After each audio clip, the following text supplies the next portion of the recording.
Thank you everyone for joining. This is the July 2020 Power Addicts Hangout. The one thing that hasn't changed about Power Addicts Hangout is we were virtual even before. We are still virtual and we will remain virtual so that everybody from the world can join us. So thank you all for joining us today. We have, uh, I would say, a star lineup today. We have Simon and Alan. They're going to talk about um, rangers versus agents, how they drove adoption in their companies. And then followed by that, we'll have Nick and Rebecca talking about how they are also driving adoption and some tips around that within their organizations as well. So these people, I know them for I think more than a few. It's been a few years now, and these guys are amazing at what they're doing.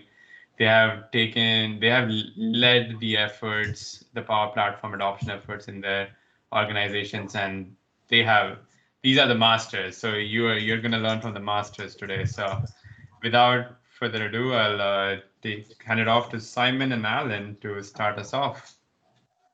Thanks, Vivek. That's a really grand intro. I hope we can stand up to that. So as you said, so we're going to give a bit of a background on the adoption journey across some of our companies over the last 2-3 years. I'm going to be representing the story from a GSK perspective. So we're a global healthcare company spread across 100-odd countries across the world with different business units, and Alan's going to be representing the Schlumberger journey, so the oil and gas company, again, another huge company. So we marketed this as very much a grudge match, and we're going to fight to the death during this session, as you'd expect. But in reality, a load of these people are on the call, so we're a massive community of friends, and as Vivek said, so we've known each other for more than a year. A bundle of people on the same call. So Rebecca and Nick I met for the first time. Alan, Keith, Vivek, back in Atlanta last year at Embass, and a lot of these people have become very good friends and mentors, really. So we're going to have a bit of a trade-off. So we're going to both, I forgot these were the other way around, Alan, but maybe you can jump in and you can give a bit of an overview on what you're going to be talking about, and I'll do mine, and then we'll go into a bit more of the detail. Okay, can you hear me? Yeah. All right. So just a quick stats on what we have been doing, and give a bit of perspective in terms of the size and of the tenant. So we have about 5,000. We have our internal community of about 5,000 active members internally. So we see that that community network from very day one in preparation that we want to create a comfortable environment whereby our makers are comfortable to ask questions and share things that are, even with the corporate data, they are not they are able to freely ask internally, right? So that helps a lot in terms of our growth of the community. And if you look at the seeded versus premium ratio, we are very much standard operating model. We are not so much on the premium connection side. Number of apps that are active, minus of all the test apps, is about 10,000 apps down there. And if I look at of that apps, if look at just production apps, meaning hitting a certain usage point, considered as a proper business system, close to 400. Our fastest build time so far is about 30 minutes, and monthly active user keep growing. These numbers was like 3 months ago. Today we are talking about 40,000 active users on our Power Platform. Yeah. So that's on the Schlumberger side, and I will talk about it more later. So over to you, Simon. Thanks, Alex. So Power Rangers is the name of our internal community. And I'll tell you a little bit more about the story in a little while. So we've got a community of just over 2,000 now that's grown over the last 20 months or so, getting on for 2 years, and we're pretty much in the direction of that seeded license model as well. So a lot of use of SharePoint in there, but a little bit more around some of those premium connectors. We've got about 3,500 apps that we've grown across GSK. That's including our test apps and some of the other pieces which aren't really in production. Production-wise, we've got about 200 which are getting regular use and delivering value. Fastest build time is about 3 hours, and that was one of our COVID apps to help the business manage the situation better. And about 6,000 monthly active users, but that's growing all the time as well. So the platform adoption's really massively exploding at the moment. So I'll take you through the last 2 years or so of growth of our community, and it came from a few different factors. So it came from a business problem, essentially. So like a lot of companies that have been around for a long time, a lot of our processes are quite old. They're paper-based. They're based on people's knowledge. And we're moving towards a world where we need more and more data. We want to make better decisions. We want to make them faster. So the Power Platform tools really lend themselves well to that. And we didn't really know how to generate our capability in these or where to use the tools, but a small group of us came together, each other, and help each other learn, celebrate our successes. And we called ourselves the Power Rangers as a bit of a throwaway joke name, and it's kind of stuck and grown, which has been really exciting. So who can be a Power Ranger? So this is some of the change in the world that I guess a lot of us are seeing. Within our company, especially, we used to be, the business used to have ideas. They used to identify problems they wanted help solving. They would come to the IT organization, and we would be the provider of the things. So they would give us money, it would take some time, and then what we would do is deliver those things and the services around them. And sometimes they would be fit for the problem. Sometimes the world had moved on and we hadn't been able to respond fast enough. So the world's changing with these Power Platform tools. Now it's more of a partnership. So we're empowering those citizen developers to build their capability, own their own problems, but actually partner with the IT organization so we can both win together and then celebrate. What that means is that we can deliver things faster and cheaper than we've ever done before. And that's an onward trend. So it's growing faster and faster in that direction. Along with our community, we're trying to empower the business to do much more than they've ever done before and deliver that value faster. So this is how we started. So as I mentioned, we didn't really know how to use the tools. We didn't know where to use the tools. We didn't know where the value would come from the tools. But they looked interesting. They looked like something that we could get some use out of and would help us deliver what we wanted to do. So I pulled together that small group of people you can see in the picture there. There were about 8 of us to start with. And the only commitment we had in building the community was just an hour a week. We'd come together, we'd share what we'd learned, we would share some of the problems, and sometimes we were able to solve them together. We would celebrate some of the success and the cool things that we'd been able to deliver. And those sessions weren't really focused on a great big use case. They were focused on learning, they were focused on sharing, they were focused on helping each other.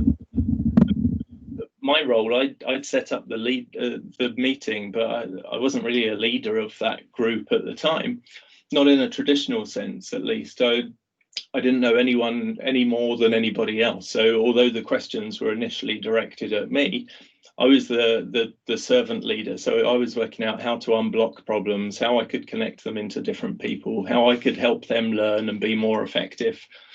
And because we didn't have that great big objective that we were trying to work for, there was a lot less pressure. And as a result, we had a lot of fun coming together and meeting and learning in that way.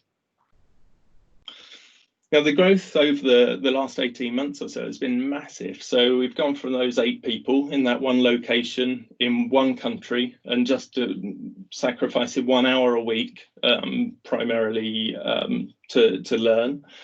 And now we're in this place where we've got more than 2,000 people in 50-something countries across the globe in all of our business units. And we've got people at all layers of the organization, in office roles, in finance roles, in supply chain roles, in labs, in warehouses, in factories, all over the business, learning these tools and digitalizing their world and changing it for the better. And these are some of the things that we've been creating. So the one on the left is a health and safety app. It's about capturing safety near misses. It's about people being able to identify where things could be better, identifying some actions and then tracking them to completion. We then, like a lot of you, I guess, have been using the platform to try and help with managing the COVID situation. And that might be trying to take care of our people. It might be looking at our facilities and how they're being used and trying to keep some kind of records and track and trace what's going on so that we can respond better. We've got some examples where people in our engineering organization are bringing in 3D models into a Power App to then try and overlay data to give people a different way to engage with that data and make it real for them. And what we're trying to do is reuse a lot of those use cases and package them up so that people can reuse them and just pull, and then they can even dissect them so that they can learn better from those things that have gone before them. We've got, I'm not going to touch on much of this, but obviously there's a lot more strategic stuff underneath that. So we're looking at how we better manage the platform. How do we use the tools like the COE starter kit? How do we put the right guardrails in place to balance control and governance versus the freedom and energy of innovation in that citizen developer world? And we're trying to build that better connection between the tech and the business folks as well to release as much value as we can, as fast as we can. And these are essentially those lessons. So what have we learned over the last 2 years or so? It's really about trying to identify or encourage those right people and helping explain that virtually anybody can take these tools and they can do some really amazing things with them. It's about giving people the time and space to focus on learning, focus on where they think some value is, and give them the energy and the support to do that. It's about unblocking some of those challenges that they're going to encounter along the way. It's about helping them find those learning sources a lot easier. And it's about courage, really. So it's about starting small. It's about experimenting. It's about not being afraid to fail and recognizing that we're all going to learn as we go. We don't have all the answers to start with. So those things have really been part of the recipe of our success in growing our community internally. So now I'm going to hand you over to Alan, and he'll tell you a little bit around the Schlumberger journey.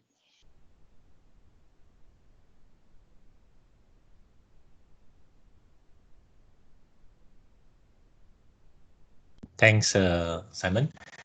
So I'm going to walk you through about the Schlumberger journey and the Champions program that we call it. We call it Digital Special Agents. Yeah? And the reason we chose digital is because it's not just about Power Apps. It's the whole suite of Power Platform. So we believe that if you want to truly embrace the values that you can create out from the platform, you need to be able to do the whole range of tools, putting them together to solve problems. So just a bit of stats. This is where we stand. Today we have about 12,000 apps. That's everything. Yeah. All in all, 2,500 active makers, Power Apps makers, and 3,000 flow makers. So that's about 14,000 flows active. We are talking about 2 million transactions per day that are taken over by the automation. Yeah. So imagine 2 million tasks that used to be performed by human being, and now is fully automated by the flows, right? And the beauty is this is all done by the citizen developer, right? 350 plus production apps, average build time between 2 to 4 hours. Yeah. So we have 100 plus digital analysts who are full-time. So these are people who are embedded into the business, solving the problem at the edge of the business. And the time we take to train someone from zero to someone who can cruise on his own or on her own is 1 to 2 weeks. Yeah.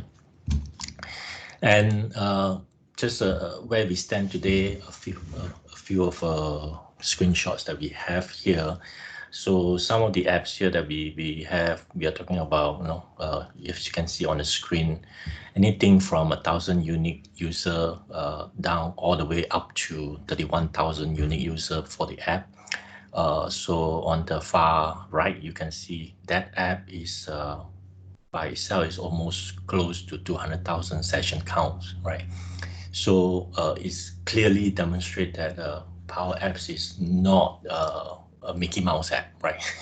It can be a real enterprise app, and in terms of adoption, and we have not seen any performance issue even as it climbed, right? And this almost 200,000 session count is in just a month, yeah. So I expect this number to reach almost 1 million session by the end of the year. Yeah.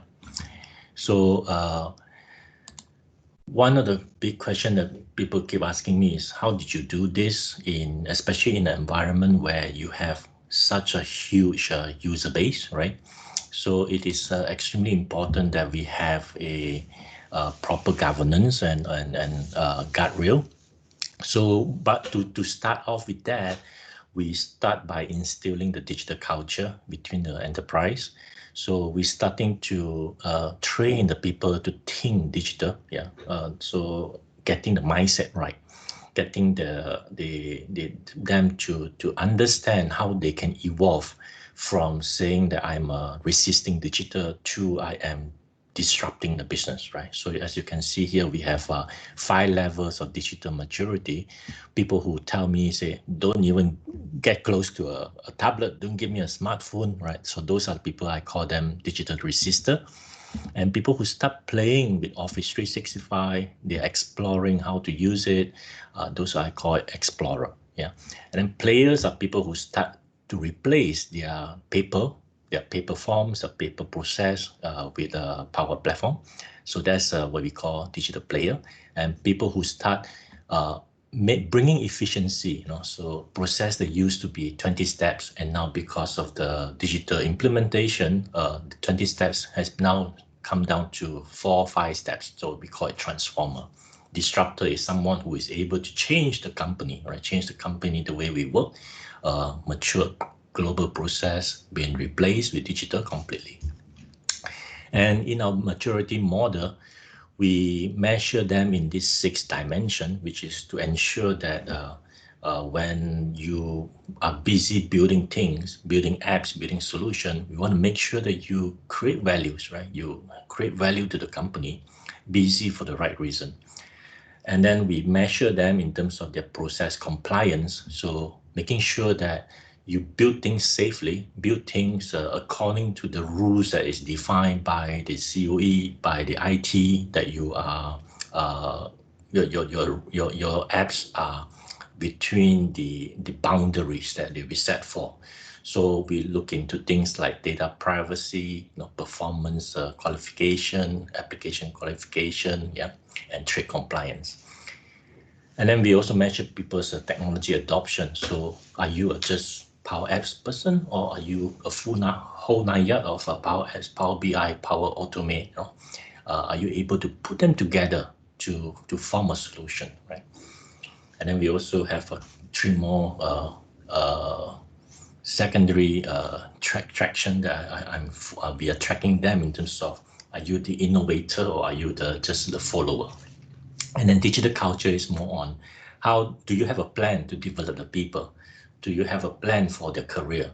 They are doing PowerAddicts for 2 years, but what's next? Do you have a plan to evolve them in terms of their development, personal development? DevOps capabilities. So when you build things, our rules within the enterprise is that you build it, you sustain it. You must have a plan to sustain it, right? So if you don't have, then you are not compliant, and then there will be mitigation plans to make sure that the sustaining plan is being built upon it. Yeah. And for me, the three key enabler to ensure you have a proper governance in a very complex and large enterprise like us is to make sure that you have visibility, right? And I can break it down into three dimensions, which is using the restaurant analogy, right? So how do you cook digital? We call it what's the recipe, right? So you go to a restaurant, you want to know how you cook the dish, so it must be a recipe. So that recipe is our guardrail, right? That playbook is our how to telling people to build things in the boundary, right? And then at the same time, we have a digital store, which is the menu. So if you have produced something, you publish it, it's in production, we need to know what they are and how can we reuse it? How can we participate on it as well so that we can avoid duplication, avoid waste, yeah, in large enterprise. And then what's in the kitchen is pretty much our digital pipeline is a Power BI tool to create visibility of who is cooking what, so that we again avoid duplication, avoid researching on things that have been done elsewhere. So we can join force and allow the business to come together and have better visibility and collaboration. And one of my mission for 2020 is to clone myself 20 times and to scale up and speed up the Power Platform adoption within the company. And in order to do that, I have to start with what I did was I started this Champions program, which is the special agent, is to elevate this digital trailblazer in the company between the community, and how can I raise them up to the next level and let them drive the 100,000 user to run this journey without tripping over, without making mistakes that we used to do, right? So we want them to take our lesson learned and be able to cruise faster. And to do that, I started these special agents that I identify 20 individuals out there in the business. So a couple of them, I think, is in the community. So you all know 001 and 008, May. They're both pretty active in PowerAddicts. These are individuals who bring, who make a difference, yeah, to the business. They solve problems at the edge of the business and help the business evolve further in terms of their process from analog to digital. And we have an app here to showcase all these agents to create visibility so that the business can also reach out to them should they have a need, right? And they are rewarded with a very special stretch set and with their own QR code, their own agent code, because the fact that I do not want to just print another t-shirt, I want them to be proud of wearing it, right? And going down even more personalized, ensuring that they get the package with a mission attached to it in their own local language, yeah. And they have a mission to given them a mission through Yammer to raise awareness of their presence to the business, and what they to also use Yammer as a leverage to introduce them into and penetrate into the business community. Yeah. Make it fun, and then bring all this visibility of the digital agent to the next level. Yeah. So, and with that, I will sum up my program here, and we are open for question if you have for Simon and I. Yeah.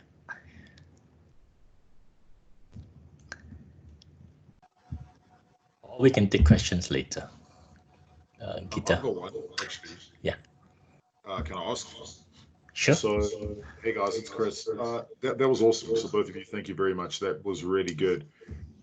Gave me some really good insight into what customers can do to sort of like ignite a program within the organization to get people excited one of the questions that I get asked all the time by both partners and customers, and I know you guys aren't partnering, but the question I always get asked is, you know, what is the thing that makes you want to create this evangelism program? Like, what ignited the thing in you that wanted to do this? Like, Alan, I know, you know, I've spoken to both of you individually, and I know about the core business problem, but you latched onto this, and I always refer to it as like digital Lego bricks. Like, what made you want to create the Lego castle yourselves? Simon, you want to go first? That's a good question. So I guess there's probably two parts to my answer. So some of it is recognition of the tools and the opportunity that was there. But I think for me, it was partially situational, that I wanted to disrupt, I wanted to learn, I wanted to change things. Because actually, when I started this, I was going to be made redundant from the company. So it was about me making a difference and leaving a legacy as much as anything else. And that redundancy got delayed, and then it got removed, and actually a job created to carry on doing what I was doing. So there was very much a situational part originally, but I guess what ignites me still and energizes me still is really making that difference. It's about changing people's lives and helping them develop and do things that they never would have dreamed that they could do. I love that stuff. Yeah, that's awesome. It's a great answer. Thank you. So for me, I can give you two answers as well: the corporate answer and a personal answer, right? I think both would actually be super useful. Yeah. So corporate answer is very much on how can I maximize the ROI that we put on the platform, right? So as a leader in the digital world between the company, I want to deliver the ROI, right? To help deliver the ROI by solving the problems in the field with faster and cheaper, right? And also, how do I do that? To do that with today's constraint of a constant budget cut at the central level, the only way to do it properly is decentralize it, right? Decentralize and using the community to solve their problem on their own, right?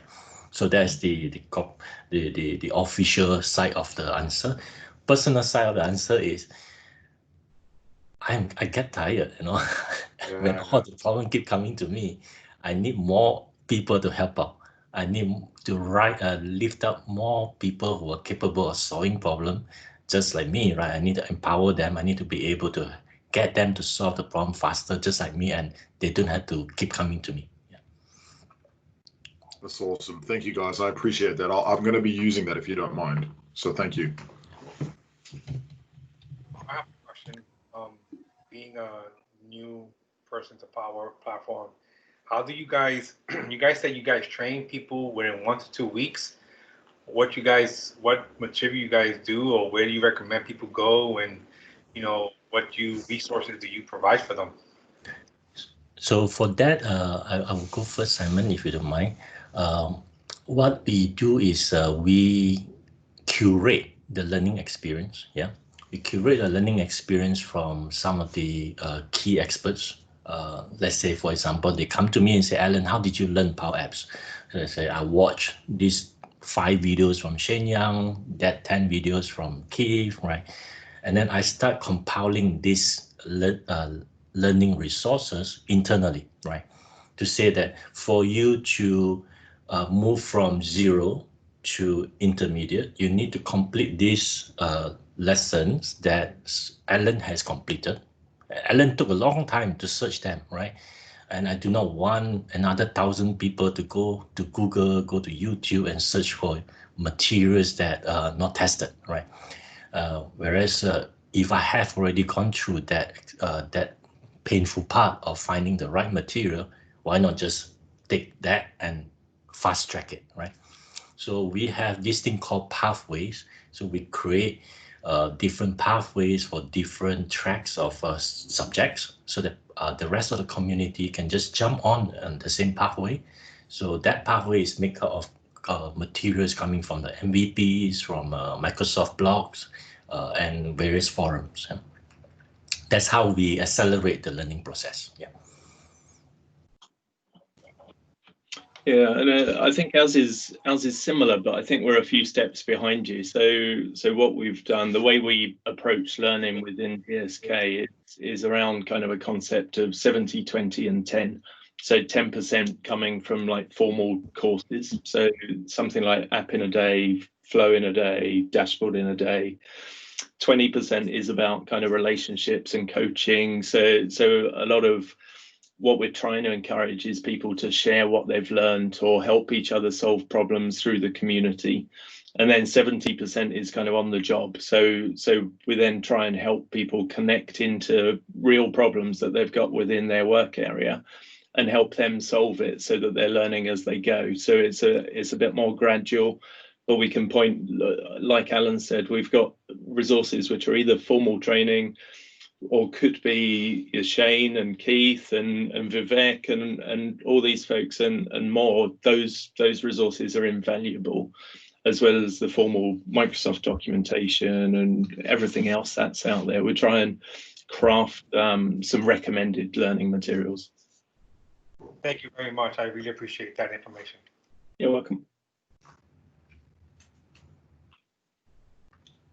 All right, I guess I'm sorry, it was kind of funny that what you were saying, Simon, because I remember a lot of us, when we first started our journey, it was to find something that we worked on before, something that we knew, that was passionate, that we knew how to build and we had an ideal for it. I think that's how we all kind of started. So that is like a great piece of information to give someone when they want to start. Start with something that you know, and then you can build your own. Yeah, that's cool. Thanks for the build, Anton. Hey, everyone can continue posting their questions on the chat. Simon and Alan are still going to hang around with us until the end of the call, and they can follow up on your questions. Yeah, definitely. all right. I think we are ready to move on to our next round of guests on today's call. So, Nick and Rebecca, it's all yours. All right. Yeah. So I'll start us off, and then I'll pass it over to Rebecca. I don't have a PowerPoint, and I'm going to be fairly short, probably maybe 5-6 minutes, because I spoke with Rebecca. She wants to show a solution, and I think it's going to be awesome. So I think that so just more than anything, I just want to maybe share some of the thoughts that I found about with my journey in thinking about what helped me be successful in the adoption to the Power Platform. And I think it's neat as I listen to Alan and to Simon. They're on different parts of the world, in different realms, and yet I hear some of the very same things that they're saying being what I experienced. So who am I? I'm Nick Gill. I started out at the American Red Cross. Really, that was my first real job, full-time job there, working for the organization there, and I always had a passion for IT. But I wasn't in IT in any way. When I say passion for IT, I mean like having a little media server in our house, or loved trying to build computers, right? And so I would always find excuses to be able to do techie kind of stuff while at work. But my job was to supervise instructors, CPR instructors. I got to work in a logistics role. And then now when I think about where I'm at is.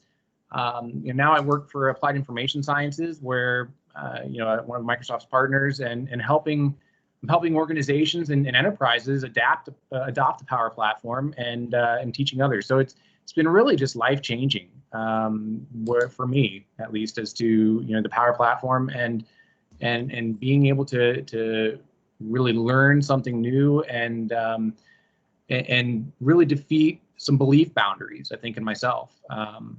When getting started in the Power Apps and Power Platform can be really intimidating. And I remember, I first started with Power Apps when it was in private preview, and shortly after it released into kind of GA. And I remember hearing some people talking about expensive calls, right?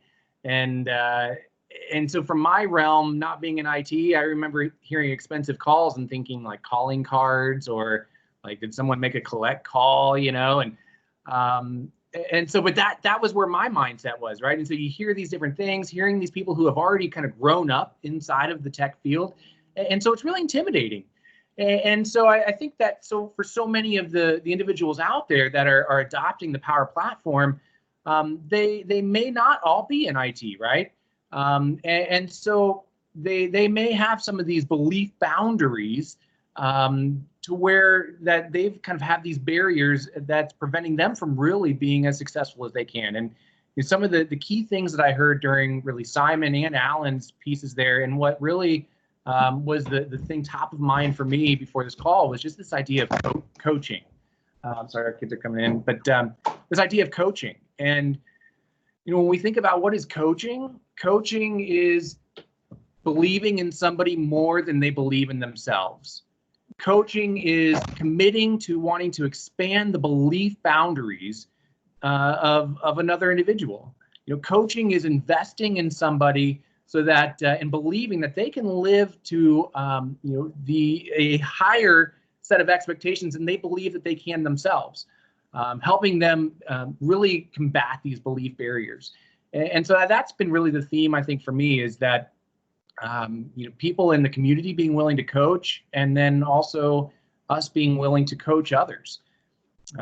Some of the big belief barriers, perhaps, or barriers that I see now, both from the Red Cross side when I was helping lead community user groups there, but then also now at the AIS side, I think of the ugly baby syndrome, the idea of yeah, it may be ugly, but it's my baby, right?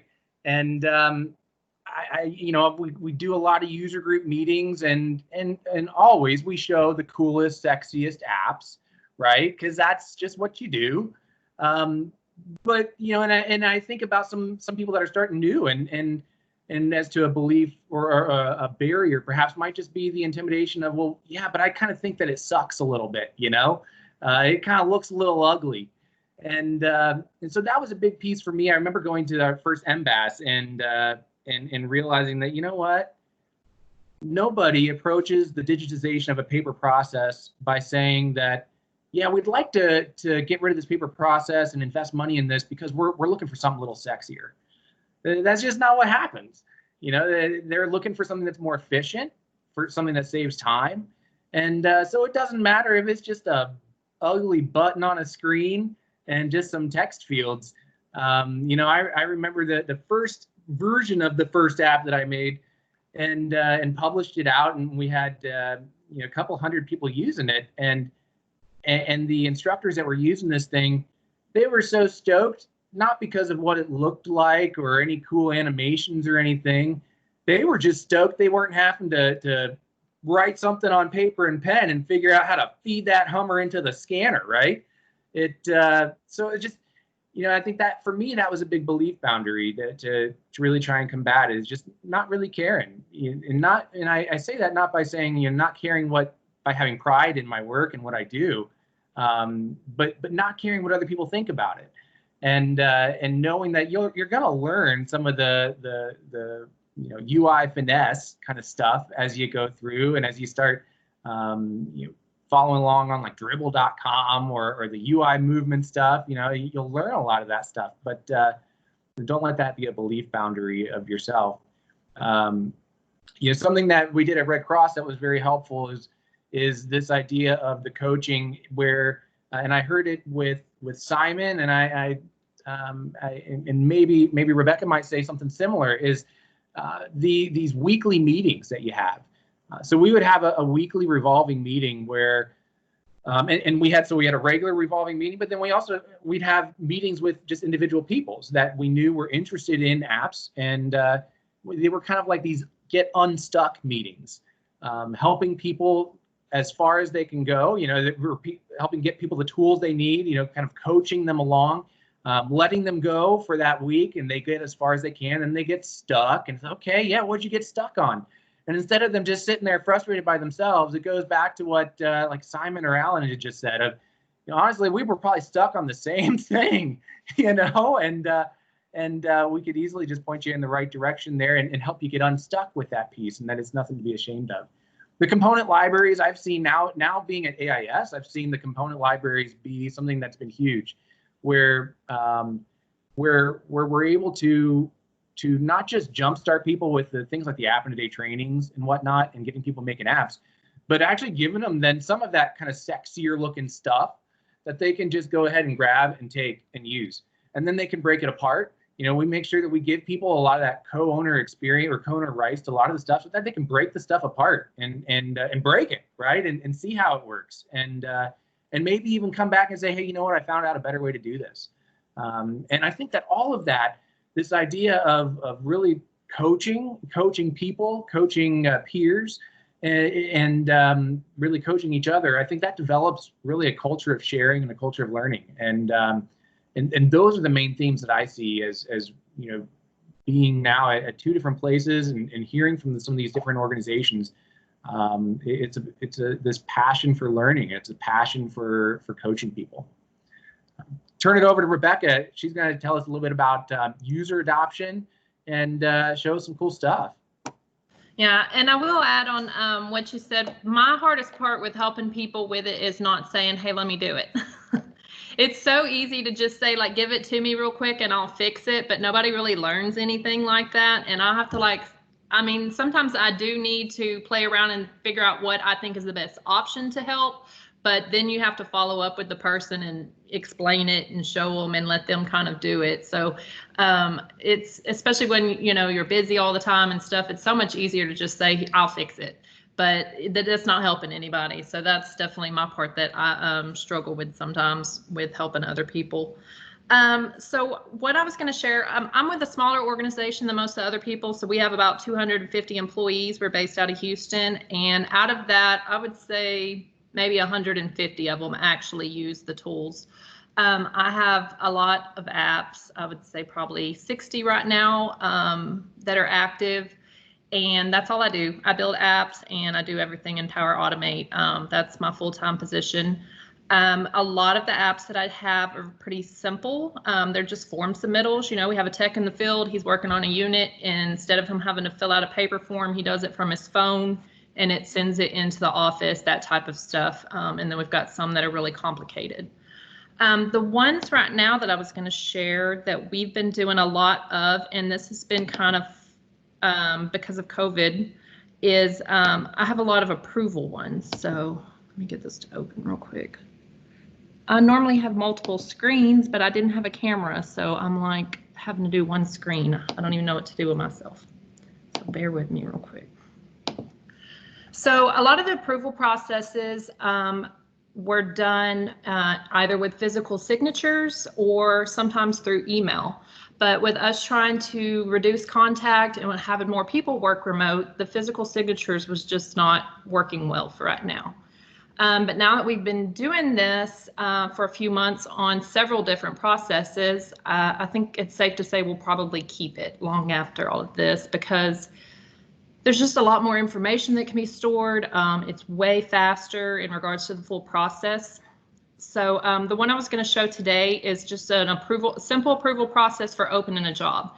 And the reason I do it here as opposed to just doing an approval in Power Automate is because some of these have documents associated with them. So it allows them to view the documents in there and go through the process of sending it forwards, backwards, that type of thing, and still be able to view the documents and add additional comments, ask questions, and all of it's stored in one place together. So I usually keep the home screen pretty simple. You're either a new request, you're going to just view if you're looking to see on the status of something, and the to-do. So this would be like an item that's assigned to me. This data is stored on a SharePoint list, and it's because it's not big. There's, I would say, usually less than 100 items on there. It may be in a day and then it's off. So it's just like, I want to open a job and I need several different people to sign off on this. So I would say maybe the average is 1 day to maybe 3 days. So there's very rarely very much data in there. And then when it's done, it just takes it all and puts it somewhere else. So the view all one, sorry, I went past that. That one is going to just be to let them view, and then they can also add like comments and stuff like that, but it's just really letting them look if they want to check on stuff. And then the to-do is where it's going to filter. So if I'm the, like the PM would put it in, and then it gets assigned to the divisional manager. So if I'm the divisional manager for Fab and it's assigned to me, then I would only see mine. So it's kind of filtering off of that. So I have a variable that's set at the beginning that decides what this person is. So either they're a salesman, they're a PM, they're a manager, whatever it may be, and that decides what they see and what they can do. So it's only like 5 screens, maybe. It's really not a lot of screens because the variable is changing all the time, what shows and what's filtered. So this one I don't actually do on one screen, but I left it that way for here. So they just kind of put in some basic information here to get started. And then over here with the documents, these are 3 separate SharePoint lists. So I have one for proposals, one for the bid worksheet, and one for the purchase order. It just allows them to put one attachment. It has to be a PDF.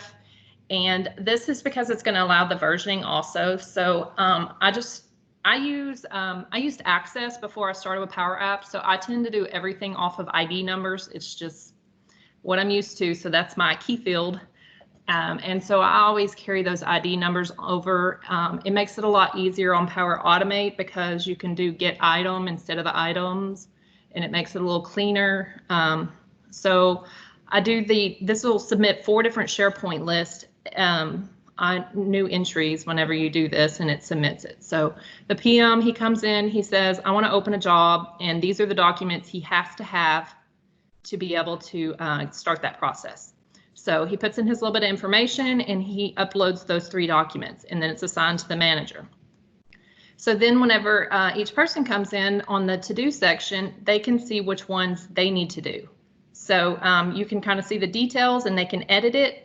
Another thing I do in here is anything that gets changed, if you change the customer name, if you change the job name, if you change anything, it automatically posts a comment that says this person at this time modified this information. They don't have to go put an extra comment there, and it lets everybody know what's being changed midway if it needs to be. So we have the details section and then the comments. So some of these are automated because, like I said, the changes, that type of thing, but also you can add a new comment. So if I wanted to ask somebody a question, they can put in a comment and they can tag that person so they get an email that says, you know, for this ID number that's referred to, you were asked a question, so they can kind of go and respond. And that way everybody who's looking at the process can see what the discussion is. And then all that information is stored at the end. And then at the actions, you're going to have 2 choices. You can either return it. So if I'm the manager and I look it over and something's not right, I can hit send back and it's going to return it to the PM, and he's going to get a notification that says, you know, this was returned to you. You need to change something. They can add a comment at that time. Or if it's good, then I can just approve it. So this is basically my digital signature. I approved it. It's storing that I was logged in my Microsoft account to be able to do this, to get to this information, because it's filtering by user, and it's going to store the date and the time. It's going to store all the information. So it's going to allow me to send it back or send it forward. And so I guess I'm referring to those multiple times, but I just explained that. So the other part is the documents. This is the part that they love the most. So whenever you go here, it's going to pull up all the documents. And what I do is I have a PDF viewer in there. So there's the 3 documents. They can look at the proposal, they can look at the bid worksheet, and they can look at the purchase order right here from the same screen. They just click through the 3 and look at them. And then from right here, usually that's the last part they do, is look over the documents. So without having to go back, they can either say approve or return. So they can do it right from this point. If they modify the document, it actually doesn't replace it. It creates a new document so that we have versioning. And again, if you have a lot of information, I don't really like that, but because this is such a short time span, I like having the versioning in there. So we keep that where it's just going to put a new one in. And then the last step is that when it's done, they put in the new job number, and that's going to alert everybody that was part of the process, hey, this job was opened, here's your new job number, and that would then pull it off of the SharePoint list. But what it also does at the end is it creates a folder on SharePoint in a SharePoint library that has the job number. It's going to take the relevant documents, the last version that was actually used, put it there. And then I have a final document that takes all of that information on one sheet. So it has the customer information, who the PM was, who the salesman was, all of that at the top. It lists the comments below. It lists the actions with the date and time that each person signed off below. All of that on one final page, and it puts it in that job folder so that that's information that's easily accessible to anybody that needs to pull it without me having to go find it for them. And that is the end. Sorry, I talk so fast. I do have a demo if anybody wants to see it, but I think I kind of explained it. Does anybody have any questions? I know I rambled through. I just gave you a high five on it. Okay. So I'm building something very similar, and I was like, "Yep, I'm doing that." So it's really good to hear someone else do the same thing and give their insight. Like, yeah, I'm going on the right road. So I think it's how I would love to see the back end of it, because I think that's one thing that we do here. We chomp at the bit to see the back part of it, because we all love the front end, but we always like, what's on the back? So maybe another day, but that was I understood it. It was good. Yeah, this was, and that's what I find the easiest apps to do, or something you already have a process. And this was already a process. It was just a process that was done manually by emailing, by people physically coming in and stopping by the office and signing stuff. I didn't have to create the process. I just had to take it and move it over to a new way. So I would say we have probably 4 of these right now. We do one at the closed job also. And they love it. They said that, and it was funny because they were really reluctant to do it. It was only by necessity that they finally decided, okay, we'll let you put it in an app. And then now it's like, oh, wow, this is so fast. Everybody loves it. I don't have to swing by anybody's office. So now this is one that's like, yeah, we're going to stay. I don't do. So you want to sign the PDF without paying any attention to additional services? Oh, I'm sorry. So I think we have 2 conversations going on. Okay. Someone asked a question about a process that they're building that requires digital signature. So that's where that chat came from. And I have several. I will say on the apps, I have several that do the signature in them. But I really deter from it because I feel like it's totally unnecessary. I mean, if you're logged into your Microsoft account, and we have 2-factor authentication on most of ours, and you're clicking the button and only you can click the button, the signature is like, I don't know, it's going away. Yes. But I think it's a really, really hard thing to get people on board for. So there's still a few things that it's like you have to log in and then do your signature. And I'm like, but why? But that's one that is like, I'm having a really hard time getting away from people. So yeah, still trying though.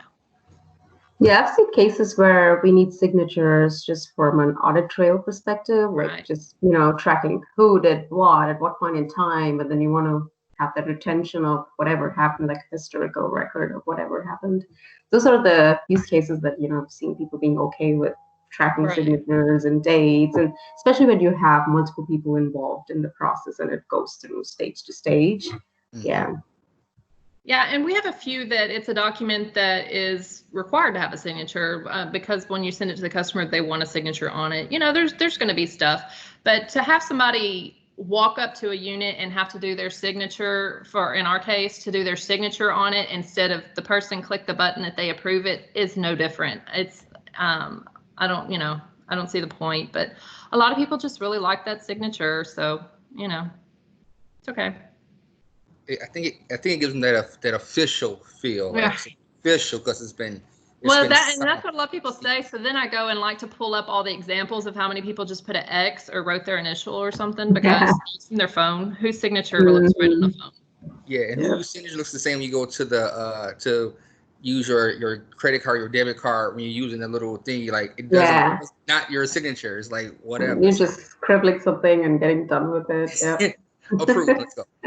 But like it's one of those things that like, so if you look at, so we had a big building fire in the UK, right? And all the builders are being asked to go back retrospectively and find all the stuff they've ever done, right? So that they can say that this person was qualified to fit this piece of equipment. So if it falls off the building and kills someone or whatever happens, you've got a way of traceably doing that.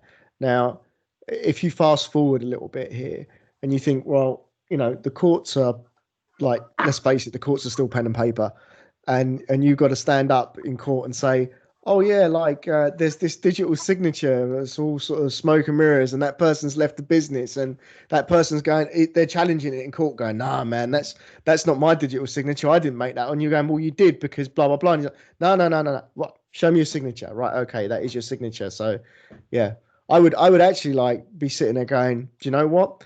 I want an AI build of that signature to make sure it's the same as the signature that the guy's always used. Yeah. Like, because if you're going to do it, you've got to do it. Because I just think that one day, like, we're all going to be standing in court and something's going to happen, and we're going to be trying to explain it to this judge, and he or she's going to be sitting there going, well, I don't understand this. You know, we can't even get people to wear face masks, let alone understand digital fingerprints. Yeah, but dude, actually on that note, it's becoming, so I can tell you from a Microsoft perspective, the 3 core areas of focus on platform are governance, compliance, and security, right? So when you're looking at that, and when you're looking at the concept of like data tracking, we're using this stuff in legal, you know that, right? So all these big footballers and all these people that are signing these huge contractual documents, they are using elements of the Power Platform to do that. But you need to enable all of the stuff from a COE perspective, make sure your data is tracked correctly, all right? And that comes down to you. So we can provide the tools, but it's down to you to make sure you respect that. You'll be surprised when you crack open the hood on a number of the sources that we've got, you'll find some pretty interesting things that you can use. And I promise you, legally, a lot of the stuff is binding. So just check out a lot of the auditability tracking and things like CDS. SharePoint to an extent has got it. We're not making this a data facility battle, but just make sure data is respected first and foremost. Second of all, the application layer provides the ability to maintain that data respect. Okay, I'm done. I just had a question regarding protecting the SharePoint side of it. So don't you have to have users give them access to the app, which the app gives them access to SharePoint? And how do you block them from manipulating that data that's on SharePoint? I hide You mine. can't. So It's called That's my security by obscurity, and it's a sham. But so PowerAddicts never elevates your permissions, right? So you're never going to get an elevated permission from PowerAddicts, right? It doesn't do it. If you can't see the data, you're never going to see the data, right? That said, SharePoint has a limited row-based security model. It also, but you know, field-based security and hierarchical security models, it ain't got, right? And you try and do it, it's going to cost you a lot of money in code, and it's just going to break SharePoint. Oh, CDS has got it in bundles, and so has SQL, but you've got to build it yourself in SQL. Whereas CDS, it just does it out of the box. But I think on the back end as well as you know, when you build an app, you give them the app. You do not give them the app and say this is what the data source is. You give them the app and just allow them to use it, but not allow them to edit the app. They're users, right? So you kind of keep it. You keep that veil of a secrecy, and you make everything available through the app and not through SharePoint. Because once you give them access to SharePoint, they can now have contributor, then they start touching and playing and finagling. So it's just give them the app and leave them on the app.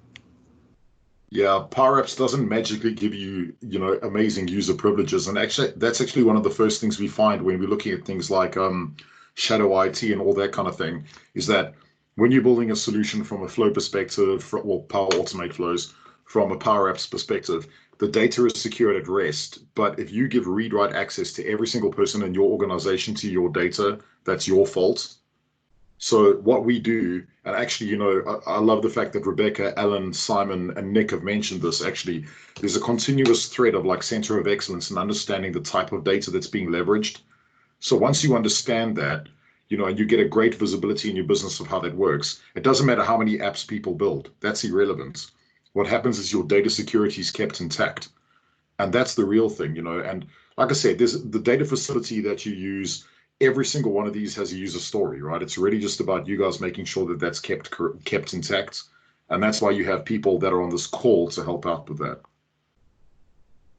However, if you must use SharePoint for you're overridden by senior people, for example, I'd also recommend editing the form of the actual SharePoint list and just making it a single label, and that label's on select is run the app. And then in addition to that, turn off quick edit and any kind of editing function that allows them to edit it from the actual list. So basically you're just driving everyone to that app. It sounds like you're walking yourself into a demo at a future PowerAddicts there, Sancho. I could do that, yeah. Yeah. The one other thing I want to chuck in there, sorry, last little point. If you're using Canvas on top of a data source, what we find is a lot of people try and hammer the form side. So if you think about two sides, right, you've got data side and form side. A lot of people try and hammer the form side to make sure that the security, data validation, and the respect's kept there. And that's actually creating technical debt in the fact that you have to maintain that, right? But if you keep the validation of the data on the data side, from a SharePoint perspective to an extent, from a CDS perspective, from a SQL perspective, that app respects your data. Yeah. So what I've found is that the more work you make the data facility do and the less work you make the app do, the more technical debt you avoid and the easier it is for you to maintain. And just like speaking from personal experience, you know, I found that, you know, in being in delivery, like actually putting Power Apps into projects, not just being at Microsoft, like actual partner side, you know, it's very difficult to maintain the form side logic because people want to change it. And like Sancho's made a good point, you've got to obfuscate the fact that you need to make sure that they go through the app and avoid that data logic. That's super important. Sorry, I just wanted to throw that out there. I promise I'm done talking. I don't show up, so yeah.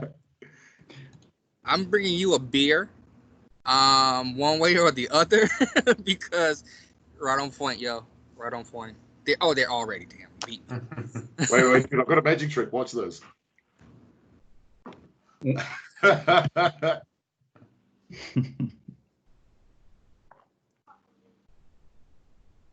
Right.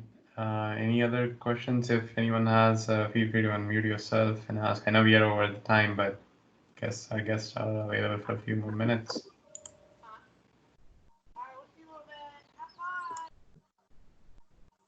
I just appreciate this, man. Being a new user, I give credit to everybody that does this type of stuff and what they do for the community, man. Just giving out props, man.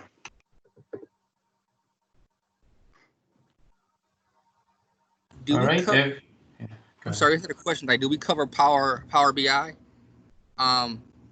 Did we Power BI session here? I don't think so. We haven't had one yet.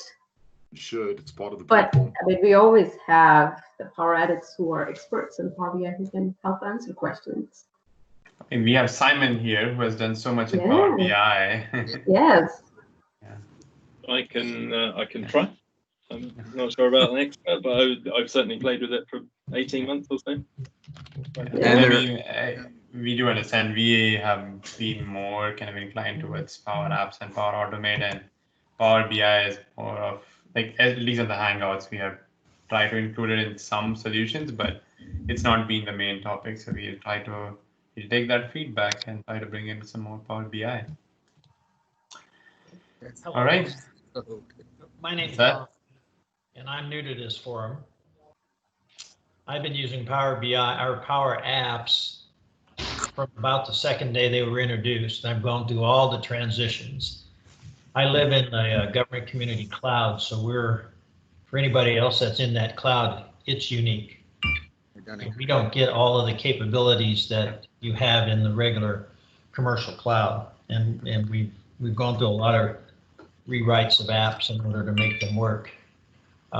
I like the discussion you had earlier on the digital signatures. That's a big thing for us, and we work in a secure environment, so we use two-factor authentication, which is throwing a big loop in any of the digital signature capability that we have.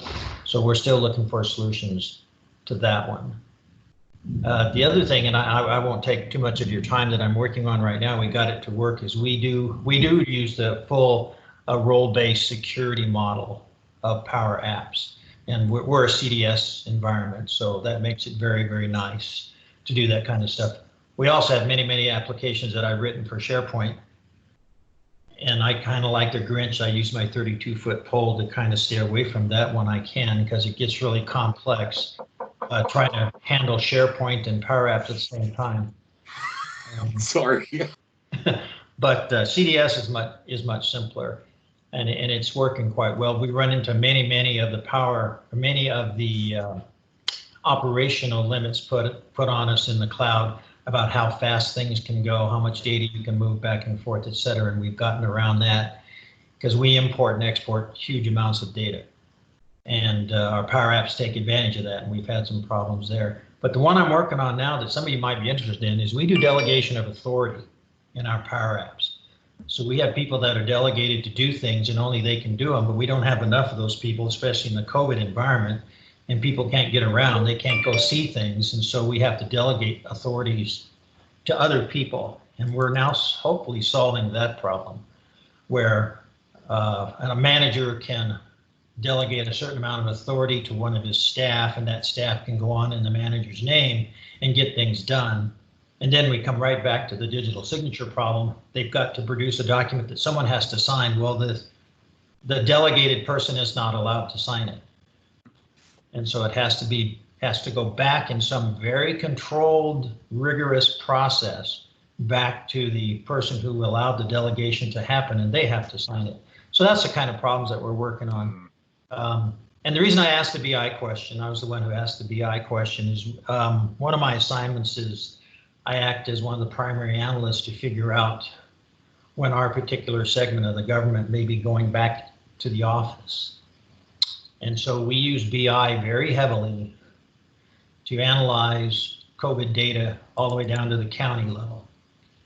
And right now we're sticking to the BI platform. I do have it running on mobile side, but I do not have it embedded with or working with PowerAddicts, right? So BI uses its own mobile applications, which unfortunately you can't get to if you're a PowerAddicts owner. I might be totally wrong there, but if you're used to PowerAddicts, we have to teach these people a whole new thing when they go to use the mobile app that's been done in BI. So one of my questions is there a way to make that a smoother transition so our end user doesn't have to learn two different applications, which they end up having to do, and then I have to maintain both of them, which is not a whole lot of fun in two different environments. And I love BI, but man, I thought I was smart until I started using BI, right? Yeah, but that's because they send you into DAX Armageddon, my friend. That's not BI. DAX Armageddon is not that's not BI. BI is the ability to understand data in a more analytical fashion. The one thing I will say, and I don't know, everyone's more than welcome to correct me if I'm wrong, but what I found really useful is you're able to embed the BI widgets directly into a Canvas app as well as a model-driven app. Yes, so I just haven't done it yet. I haven't gone that far to do it yet. Now, one of the Microsoft engineers showed me how easy that was to do. But the app we have that does our COVID stuff is so friggin' complex, and the graphs that show up, if you put it on their mobile device, so without breaking it up into a nice business flow. One thing that I know y'all have all discovered that I really like, and it's catching on, this is the thing that's helping to get this going. This is like running through a jar of molasses. Okay. Everybody else. For me, it's wonderful. It's like swimming, but for them, I swear I'm pulling them through a jar of cold molasses. It's marvelous for doing business processes, right? The Canvas apps are great for doing business processes. And we've encoded many complex business processes with Canvas apps, and they allow us to replicate those business processes. And that's a huge thing, right? Is the replication of a business process, and then the ability to change that business process with the right authority. And then instantly everybody has to use the new business process, right? That's a marvelous thing to have in a Canvas app. And that's what we're working with now. And so that's what we've done. We've taken an entire system for inventorying hardware. And we've cut the process down from literally over a year to days, because they can now scan and do that kind of stuff with the app, and it takes the scanner output and does all this stuff. That's why the digital signatures are required. The one thing that I don't know how much this group has on influence on Microsoft is they changed the darn scanner, right? So it doesn't work on Windows anymore. Why a company would do that is beyond me. So, because we have people that carry around little Windows tablets, and they try to scan with that, and of course it doesn't work. It works on your phones and stuff, but it doesn't. When you say scan, do you mean what bit of scan do you mean there, Donald? Do you mean the scan that comes with Power? The barcode scanner. You can enable the old one. It's in the experimental settings. You can go back to the future and enable the old one. But it's the old one is still as fraught with problems as it always was, where you've got to tell it what bloody barcode it is and all that kind of shenanigans, and you can only ever get sort of 3 of them to ever work. Like the QR code thing is bloody glorious, but you can't demo it, you can't test it, you can't anything. It's a nightmare. Don, would you like to come on and on a future call, mate, and have a chat? I really think we should do a GCC, because I know there's a bunch of people who do it. We're doing, and maybe somebody other than myself can look at this thing and laugh and say, man, that's the silliest thing I've ever seen. Why don't you just, Yeah. No, I genuinely think that like there's a whole bunch of people who we know who are on GCC, and I think that like you talking through some of the things that so if you just like, you know, spun up a CDS instance or whatever, like, you know, just do something, not showing any data, super secure, just a test thing, and you just say, this is what's different in my cloud. What workarounds would you use? Okay. You know, that could be really cool. There is a GCC call tomorrow. I'm sorry, on the 16th. I'm not. It's called Power App. I'll get your email address and I'll send you. There is a GCC call on the 16th. It's for it's a DC Power App group that will have a meeting on the 16th. I don't know what time and the URL, but did Jamie post it? Is that next week? I think. No, that's Power BI. Power BI. Okay, sorry. Yeah, I'm sorry. Yeah. There's a lot of local groups though, Donald. So you reach out to Anton or me. We can help you out with the DC area groups. There's a lot of groups that are filled with government folks that can help you out there, have experience with GCC. And we definitely want to have you back on here to talk about what you're going through. I'm in Denver, and we're trying to get a group going here in Denver because at the Fed Center, where we have a lot of obvious government things going on. And it's like I said, it's like running through molasses. We're having a hard time getting people enthused about what's going on, even though it's ironic. They love SharePoint, but they don't have ability to write a SharePoint app anymore because they won't use PowerApps, and everybody in the whole organization is licensed to use it. But they just. But there comes a tipping point. I mean, there was a tipping point for Alan. There was a tipping point for Simon. For me, when I did it where I was, there was a tipping point for all of us. Yep. And it doesn't happen like it's at a different time for everybody. It's got to do with the maturity of the people you're working with. You know, Simon and Alan are slightly lucky because we got to think about it. Everyone at Schlumberger is a bloody engineer. Everyone at GSK is a flipping scientist. So of course they all want to build apps. You know, it's like it's in their DNA that they are going to want to build apps. That's what they do. They make stuff. But you know, in government, it's okay. Well, let's have a discussion about this thing. So yeah, it's always going to be slower. Well, I love the resisting model that let's see. I think it was Simon had up down at the bottom. We're still in the resisting. That's why I'm running through molasses. Right? Is everybody's got a reason why you shouldn't be doing it. All the way from IT security to you're taking over what I used to do, right? You're taking my job. Requirements, and they had to go off and take 6 months and build it for you, and they don't believe you. I've taken this app, which when we first started this thing, it took me 2 weeks. That's a long time now. I could probably do it in a few minutes, but in 2 weeks, and we showed them this thing, and they didn't believe it. Well, I can tell you my secret, how I got around it. It's very simple. I went to talk to the guy who's got all the money. Wow. So I went and hit up the financial controller and I said, you see all those people who are in the way, who don't want to blah, blah, blah, do this kind of thing. They're the ones who are costing you money. This thing costs nothing. Why don't you do it? And he said, yeah, anyone who gets in your way, tell me and I'll shoot them, and never darken my door and ask about licenses ever again. I went from having serious conversations about buying 25 CDS licenses to 6 months later, don't ever ask me about licensing ever again. Well, we went through the same thing, right? And this was funny because we weren't taking their money away or anybody else's. It was just that natural resistance to change. And another group, citizen programmers or whatever we call ourselves now, is still a totally foreign concept, right? To these folks, there's no way citizens can get smart enough to go off and build this stuff. You must come to us to have it. We'll build it for you. That's a huge. Hey, sorry to interrupt you. I know we kind of over the time, and we will still hang on. We'll just kind of end the recording here at this point. Okay. We want you. We want you in our next call. We want you to talk about GCC. And we'll still hang on after this. So, but yeah, I just want to thank everyone for joining us today. I know we went a bit over time, but this was a great discussion. And SharePoint versus CDS, always an amazing topic to talk about. Help, let me know. I've just been on. So yeah, we'll meet again on 11th of next month, 11th August, second Tuesday of every month. So hope you guys can join us then. And thank you all for joining. Stay safe. Thank you, everyone.